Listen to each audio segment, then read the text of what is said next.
Noam Chomsky first made his name in the field of linguistic philosophy, and so revolutionary were his ideas that the era before him became known as linguistics BC, before Chomsky. He did for cognitive science, said one commentator, what Galileo did for physical science. But Noam Chomsky has a second, more controversial career as a political commentator and vociferous critic of his own country, the United States. His admirers on the left call him the conscience of the nation. But when the New York Times said he was arguably the most important intellectual alive today, it went on to ask, so how can he write such terrible things about American foreign policy? The child of working-class Jewish immigrants to the United States, he's the author of over 70 books and one of the 10 most quoted sources in Western academia, along with Marx, Shakespeare and the Bible. In recent months, he's published 2 new books, Rogue States, in which he declares the United States super rogue, and A New Generation Draws the Line, a book dealing with NATO's intervention in Kosovo. Noam Chomsky joins me on the line from Cambridge, Massachusetts, where he's Professor of Linguistics and Philosophy. Professor Chomsky, welcome to Agenda. Could we begin with rogue states? How would you define a rogue state? A rogue state is a state that defies international laws and conventions, does not consider itself bound by the major treaties and conventions, world court decisions, in fact, anything except the interests of its own leadership, the forces around the leadership that dominate policy. That would be an extreme case of a rogue state. And then there's variations, of course. Give me some examples of those variations. Well, there are states that partially reject international law and convention insofar as they can get away with it. In fact, every state is like that. Virtually every state would be, that's the nature of states. They would be rogue states if they could get away with it. There have always been rogue states. Why has the notion of the rogue state been given so much prominence, do you think, since the end of the Cold War? Well, first of all, remember that I'm using the term in a neutral sense in terms of its meaning. Well, almost every term of political discourse has a literal meaning and a propaganda version, and I'm using it in the literal meaning. The propaganda version, which is typically the one that prevails, that's the version presented by those who have the power to control the discourse, propaganda, framework of discussion, and so on. In that case, that means primarily the United States. As the United States uses the term rogue state, it refers to anyone who's out of control. So Cuba is a rogue state because it does not submit to U.S. domination. That's a different usage entirely. But as I use the term rogue state, the leading rogue state in the world is the United States. That's the neutral term. But why do you say that? On what grounds can you argue that the United States is the leading rogue state? Well, because it fits the neutral definition that I described very clearly. For example, it's the only major country, maybe the only country, that has declared that it is not subject to world court decisions. For example, when it was condemned by the World Court for aggression, the phrase was unlawful use of force against Nicaragua, the U.S. responded by increasing the attack immediately. Democrat-controlled Congress, incidentally. The intellectual classes simply, and the press simply dismissed the World Court as a hostile forum, which has discredited itself. But when one thinks of the phrase rogue state, one thinks of a state, for example, like Iraq, which has in the past gassed its own people. You're not seriously telling me that you're putting America in that same category? Well, much worse. First of all, recall that the United States and Britain supported Saddam Hussein when he was doing that. That was not considered a criminal act by the United States and Britain, which continued. He was a friend and ally. But the decision to gas the Kurds was not taken in Washington or London. It was taken in Baghdad. It was supported by Washington and London, and he continued to be a friend and ally, and both Washington and London continued to provide him with aid, helped him develop his weapons of mass destruction, and so on.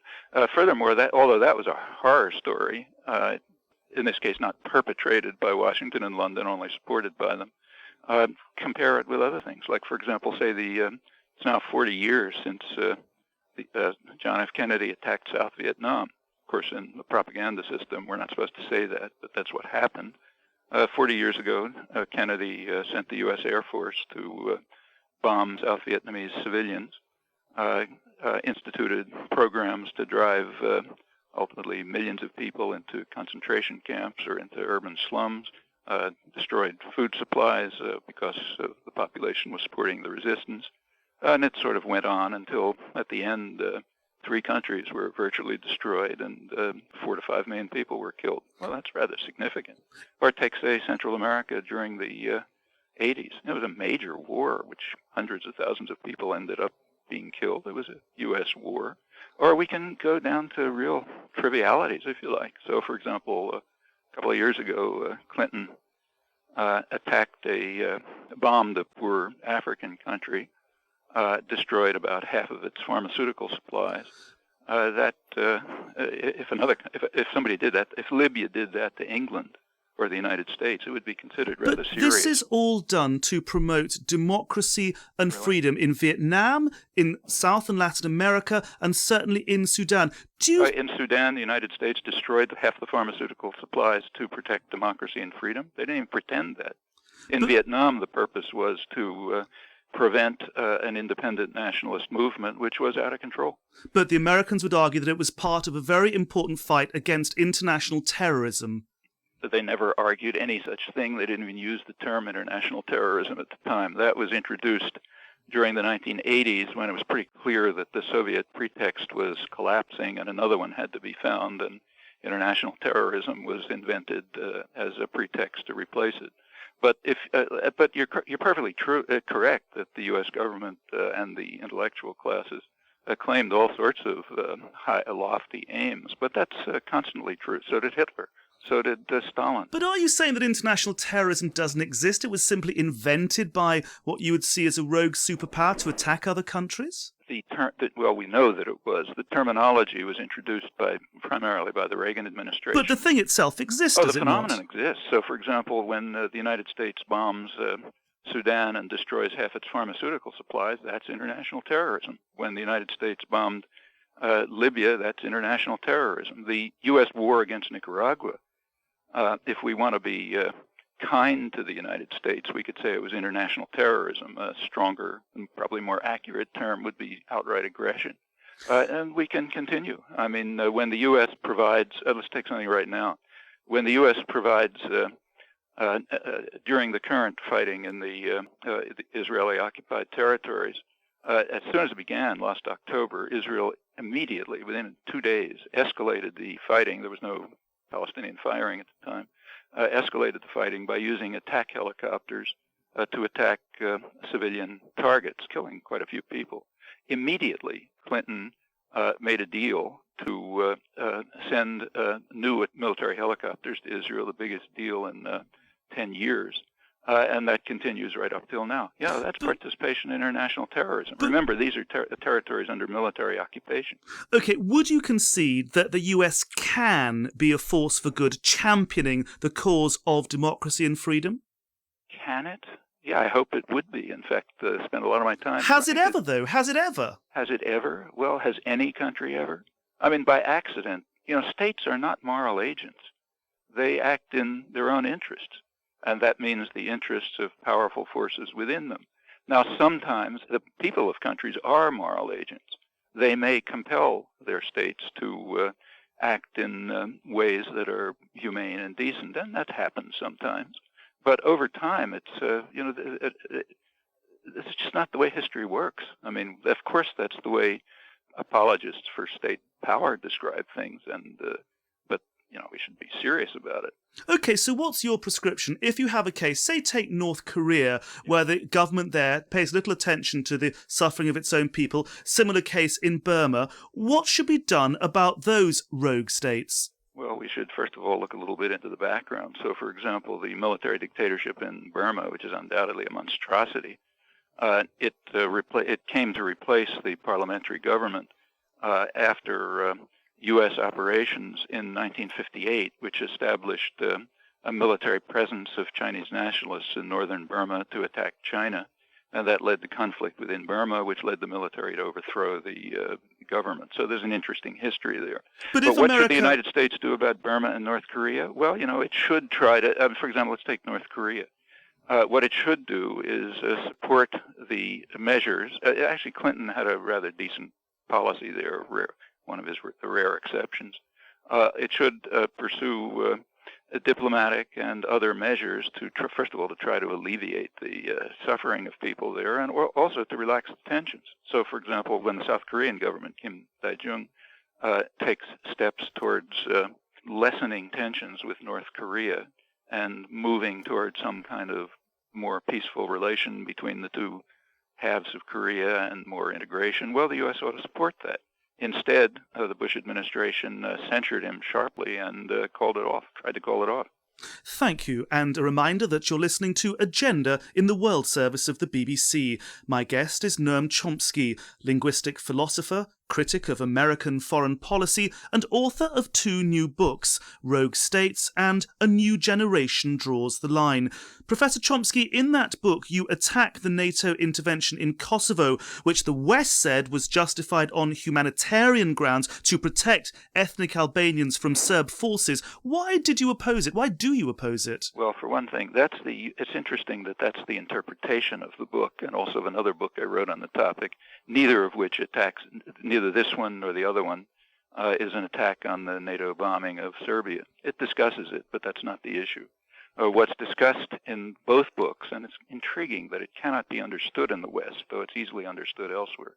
The topic of both books, including that one, very explicitly, unmistakably, unambiguously, is what's stated in the title. A New Generation Draws the Line. That's a quote from Tony Blair, who was one of many who was announcing a grand new era in human affairs, like nothing that ever happened in the past, in which the enlightened states, as they called themselves, would pursue principles and values for the first time in history and bring about a grand era of defense of human rights and freedom. That's what the book's about. So, the book is about whether that is true. Are you saying that it's not true, that a line was not drawn? A line was, oh, sure. I mean, the usual line was drawn. What do you mean by the usual line? The usual line is if that a country is out of control and we don't like it, we'll do something to bring it under control. And we will do exactly what Britain and the United States said they were trying to do. We will ensure that the establishment of credibility. If you want to understand exactly how committed they were to the Kosovars, first, there are 2 things you do. First of all, you look at the extensive documentation available. By now, it's very rich from Western sources, State Department, NATO, and others, as to what was going on in Kosovo up to the bombing. We have rich documentation about that, and this book reviews it. In fact, as far as I know, it's the only source that reviews it. You ask what was going on, what was the expectation when the bombing began, and you discover from that there is just no possibility that this was undertaken for humanitarian ends. Well, you say that, but the evidence at the time seemed to be that there was an overwhelming humanitarian case, indeed that genocide seemed to be being committed against the Albanians. The genocides, it's interesting that it was called genocide. There was never anything even moderately approaching genocide, but the atrocities picked up very sharply after the monitors were withdrawn under Serbian objections, and the bombing began. That's when the atrocities took place, and in fact, they were anticipated. So, but excuse me, but let me just continue. So one way of determining whether there were humanitarian aims is to look at the actual data, which from Western sources, most of it trying to justify the bombing. Well, that's done in the book, and I think it undermines that claim completely. But there's another way. You can follow, say, Aleksandr Solzhenitsyn's observation. He said, if the West is really concerned with alleviating suffering, why don't they do something about the miserable Kurds? Well, the fact is they were doing something about the miserable Kurds right at that time. Namely, the U.S. was providing a huge flow of arms to Turkey, peaking in 1997, to implement one of the worst cases of ethnic cleansing and atrocities of the 90s, and that happens to be within NATO. Well, that tells you where they're drawing the line. Tell me, as far as Kosovo is concerned, what did America have to gain? What U.S. national interest was served by the bombing, in your view? Exactly what they said. I mean, the official goals, they're discussed in this book. I just repeat the official goals. The official goals were three. One was to stop ethnic cleansing. Okay, we know that wasn't the goal, and for one reason, because they said, the National Security Advisor said it wouldn't be sufficient, and for another, because the ethnic cleansing started after the bombing. So that wasn't the goal. The other two that were mentioned are quite reasonable, however. The major goals, and this is repeated throughout by Britain as well, are to ensure the credibility of NATO and to guarantee the stability of the Balkans. Now, all we have to do is explain those words. What does credibility of NATO mean?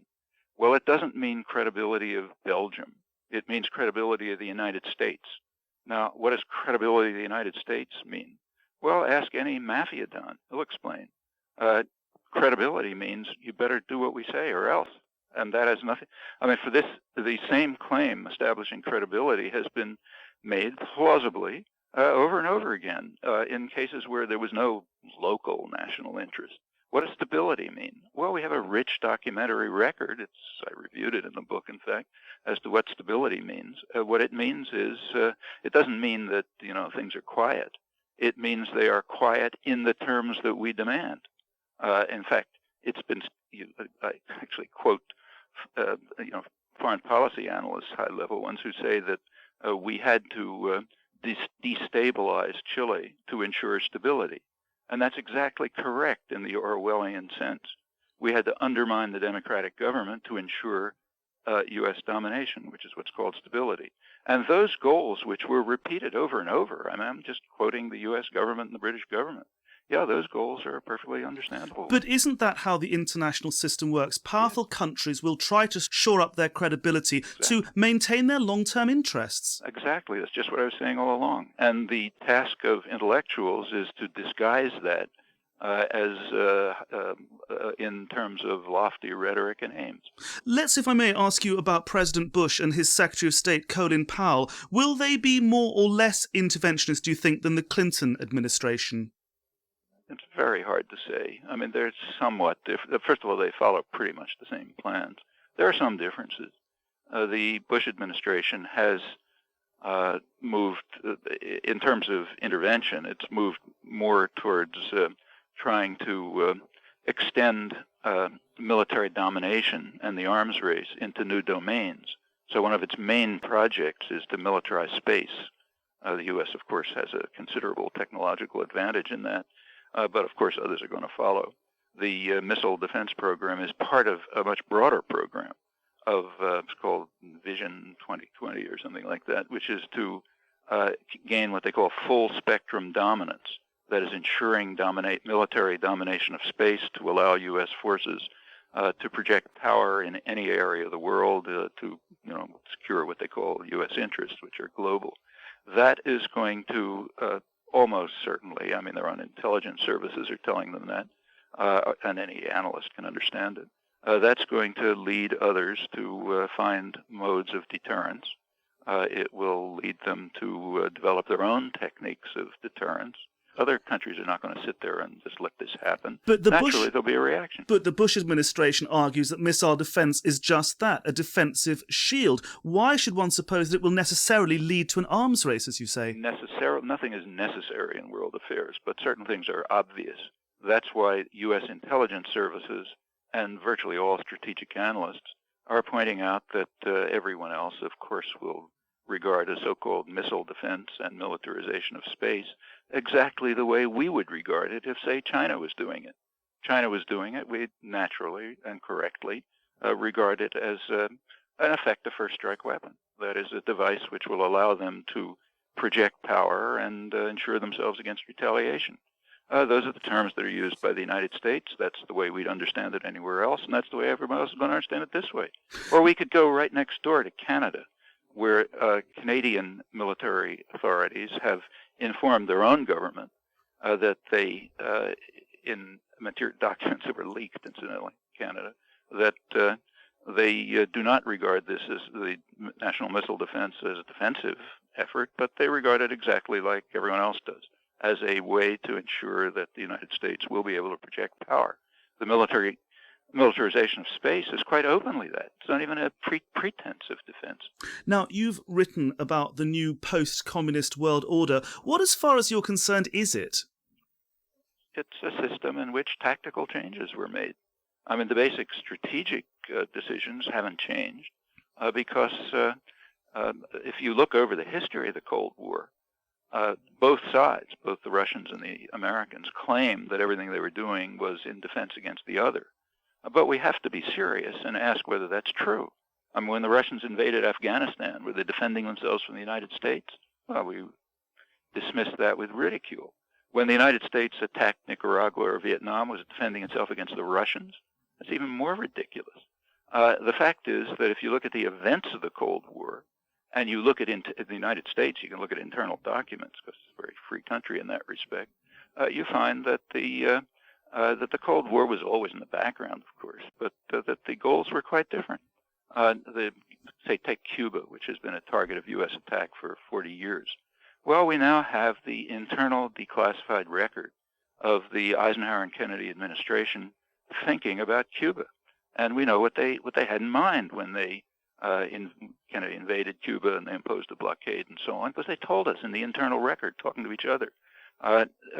Kennedy's Latin American mission, headed by Arthur Schlesinger, informed him that the Cuban threat is, in their words, the threat of the Castro idea of taking matters into your own hand, which may influence other people, other groups in Latin America who face similar situations of oppression and denial of rights. They may also want to take their matters into their own hands. So the Russians are mentioned, but they're mentioned in the following fashion. They say the problem with the Russians is that they are offering development aid and presenting themselves as a model for economic growth in a single generation. That's the internal thinking, and it goes case after case. Now, those things are stable after the Cold War because they had nothing to do with the Cold War. Tell me, what sort of limits and how do you think limits should be put on American power in this world order? The limits on American power will primarily be put from inside the United States. It's the only way. And how will that happen? What do you mean by that? What do I mean? I mean the population of the United States ought to prevent these things from happening. So, for example, if the population of the United States were aware of the programs of Clinton's strategic command, which actually I review in these books, or of the proposals for militarization of space, they would not like it, and I think they would act to stop it. That's why there's no discussion of them. But you really think the American people care about the peaceful use of outer space in far-flung parts of the world? Oh, absolutely. In fact, if you take a look at polls, which are very careful in the United States, the public is in favor of engagement in direct involvement with multilateral agreements to lead to more a peaceful world and so on. You know, people aren't crazy. They don't want their children to be murdered. That's exactly why these things are not discussed. And it's not only in this case, that's in many cases. Furthermore, other areas of the world, they're going to react. China and Russia and India are going to react. The European Union, sooner or later, will move on its own, to some extent, independent course. And there will be all sorts of, furthermore, other countries are likely, who regard themselves as potential targets of U.S. attack, are very likely to try to find some way to deter it. And the way they'll use is not nuclear weapons and missiles. Nobody's crazy enough to believe that. What they'll do is try to develop other kinds of weapons of mass destruction. I should mention, these are not my opinions. They're standard. So, for example, Graham Allison, who's the head of the at Harvard, the Kennedy School programs on these things, and a long-standing strategic analyst, he's pointed out that if any country wanted to explode a nuclear weapon in the United States, the easiest way to do it would be to wrap it in a bale of marijuana and send it into New York City. That's exactly right. No country is going to be insane enough to launch a missile attack against the United States, knowing that it's going to be instantly destroyed. So I use other means which are readily available.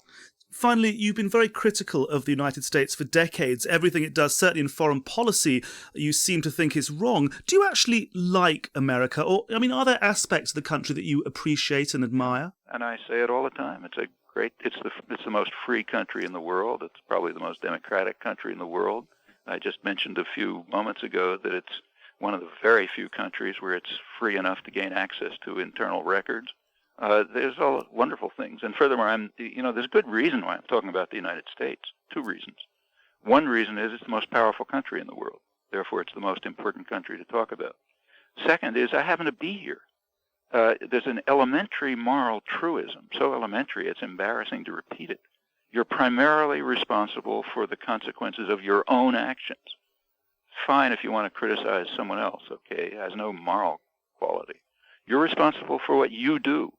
And in a country that's relatively free, the actions of that country are your responsibility. So naturally, I concentrate on it.